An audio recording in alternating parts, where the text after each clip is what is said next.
Gunnery. Big crits. Oversized cannons. And a casual playstyle capable of devastating 30-meter kill power. Yet this is the spec I see being played badly so often. Why is there so much misinformation around this straightforward discipline? Before we get into the rotation, let me just show you something very important about your abilities, something Fredlock showed once before, but I feel needs repeating. This is the damage Grav Round does. You're looking at about 3k non-crit and 5k with a crit if we get one. There we go. Now look at sticky grenades damage. 1.5k, that's half the damage. Now look at the damage of plasma grenade. It doesn't even hit for 1k, and then these tiny ticks afterwards. It'll add up to about 2.5k. It has none of the vital Grav Round procs that you need for the rest of the spec, and it costs more ammo and a cast time, and then you see people wasting instant cast on it. You don't need this single target ever. There's a case for sticky grenade because it's instant, but so is explosive round. Look at this damage. 2.5k, it's just a bit less than your Grav Round, sometimes the same. Look, you're always better off casting Grav Round over one of these, especially to use your tech override on a Grav Round if you need to, instead of this plasma grenade. You need these procs. You have to think of the opportunity cost of using these grenades. Every time you use them, you're spending a global on them that you could have used to cast a Grav Round, which would give you much more benefit. So moving on to constructing the opener and creating the best mix between high burst but also high long-term damage per second. We know Demo Round is our highest move and it needs Gravity Vortex on the target for an extra 25% damage. So you'd think just do this one, do Grav Round and then Demo Round as an opener. However, we need to get the 6-piece set bonus into play. The 6-piece makes Bolt Storm make your Demo Round critically hit. So we should put Bolt Storm before we use Demolition Round. However, Bolt Storm is range damage, and it doesn't make sense to use Bolt Storm without first putting the debuff on in for 5% more range damage. That comes from Vortex Bolt. The median damage here you'll see on the tooltip, it's around 8,250 in between the two high and low values. An extra 5% damage is around 400 more damage, that's 100 more per tick. So we must open with Vortex Bolt for this debuff if you want the best damage. So far we've got Vortex Bolt, Bolt Storm, Grav Round, Demo Round. But to create the strongest Gunnery burst spike, we also need to use the buffed High Impact Bolt right after Demo Round. This means we need to fit in 3 Grav Rounds before Demo Round itself. And we have 2 options with the placement of these Grav Rounds.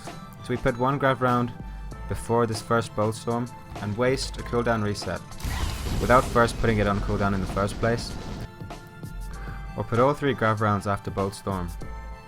You can do either depending on what you want, whether you want to front load the burst more or have better damage after using High Impact Bolt. The reason being that you get to do Bolt Storm, Grav Round, Bolt Storm again after High Impact Bolt. Buffing this first Bolt Storm only leaves you with Grav Round spam towards the end. There's quite an important point here to bear in mind, and some must be thinking that Demo Round comes a bit late in the opener here. But blowing your load instantly and using Demo Round as soon as you can then leaves you toothless when you actually want to deliver the killing blow. These 2 extra Grav Rounds will take away anywhere between 5 and 10k HP. That damage is bringing your target's HP closer to death before delivering the burst. Out of these 2, out of Path 1 and Path 2, I normally always use Path 1 with the unbuffed first Bolt Storm. It feels smoother and it sets you up better for later after High Impact Bolt. So I'll just show you what it all looks like doing Path 1 and also with Supercharge involved. So Vortex, Bolt Storm, instant Grav Round, and then you cast 2, quickly Supercharge in between, Demo Round, High Impact Bolt, Bolt Storm, Grav Round, and you get another reset and you do another Bolt Storm. Now I put Supercharge where it was because you get the extra armor penetration from it, and that'll apply to Demo Round, High Impact Bolt, Bolt Storm, and 2 Bolt Storms as well within that time period. It also gives you an extra 10 ammo, and after those 3 Grav Round casts, it's a good place to put it because it'll actually give you back some ammo that it spends. Now this part is an alternative spiking rotation for those of you that really want to use Sticky Grenade delay damage to boost your spike a bit. It is a higher spike, but it's at the expense of lower sustained. Remember the opportunity cost of using something other than Grav Round as a filler. So this should be used if you're trying to spike pressure healers. It starts with a casted Grav Round into Vortex Bolt for initial spike, and then buffed Bolt Storm and instant Grav Round. Then the highest spike comes from Sticky, Grav, into Demo, High Impact Bolt.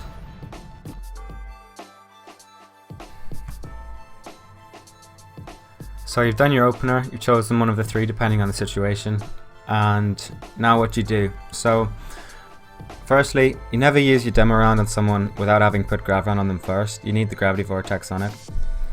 High Impact Bolt, it's best to use it with 5 stacks. You can use it with 4, but it says here 6% damage loss.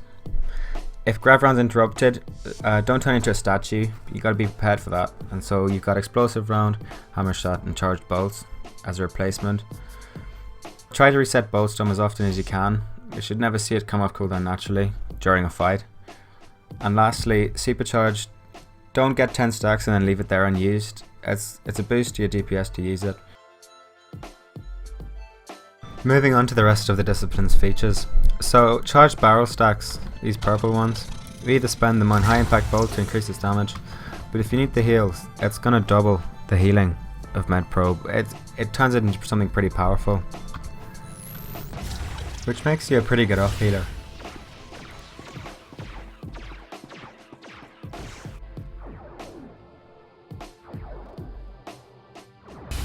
One little thing to be aware of though is using Tech Override while you have 5 stacks on Med Probe. It uses up both of them, so only make sure to use either one, the charged barrel stacks or Tech Override. More offensive point here is you can reach 100% armor penetration while under Supercharge.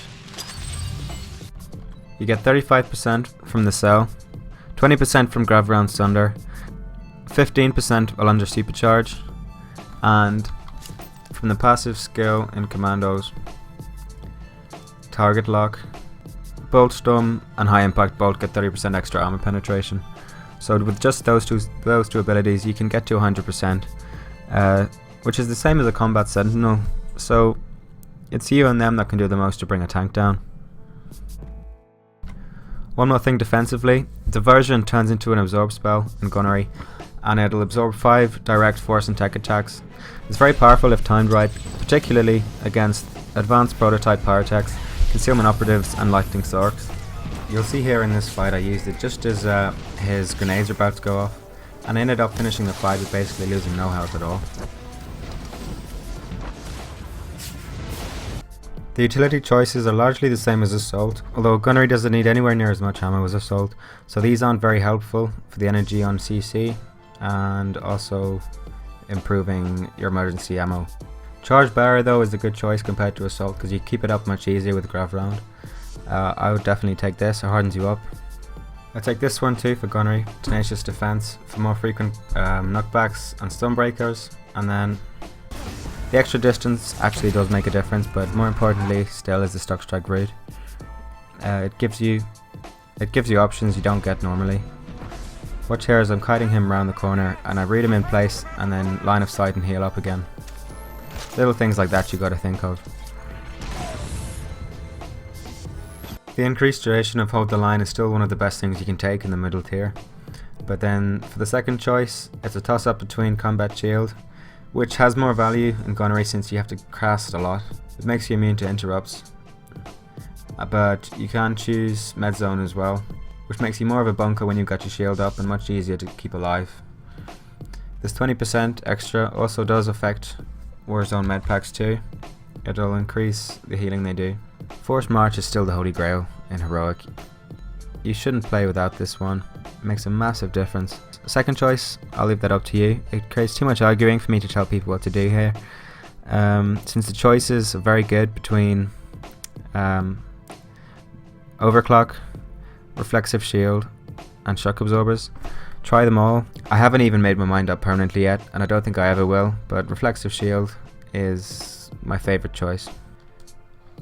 So lastly, this is one thing I think the rest of my guides have been missing, which is talking over gameplay itself. So I know I've got a knockback and he doesn't, so I bait him over to the edge of this cliff. He takes it and I knock him off, and then I can go in for the cap. Commando has so many defensive shortcomings in PvP that you have to do everything else right, all the non-class related things, positioning and so on and so on. You see here, everyone else is near this juggernaut, I'm hanging way back outside of range, and I avoided the ore and I got away with it. Here, these two socks, they were quite funny. We're stuck on this ledge, they put me up to full resolve now. Look at them both trying to knock me off. So, then he walks through the fire, you can't be that bad. I mean, I just put it in because it's quite funny. But little things like this, they're coming over here. You don't want to be near the edge of this ledge, so I drop down. I'm not sliding everyone down in the middle of the pit, and then this guy can't come in and knock me off. Finally, the most important part of being a good commando is choosing the cannon that's right for you. Now this is my cannon, this is my baby, and it's a nice medium size, it's not too big, I'm not trying to overcompensate with something huge. I'm quite happy with my manhood. So I don't mind a little cannon in my hands. This one's quite cute. But I'd recommend getting as many cannons as you can, leveling up, and choosing one that fits your hands right. If you don't like cannons and you want a rifle, these ones are going dead cheap at the moment. They look more like a rifle, they're a bit thinner. GT13ST. So that's it from me. Thank you for watching, and I hope it helped you.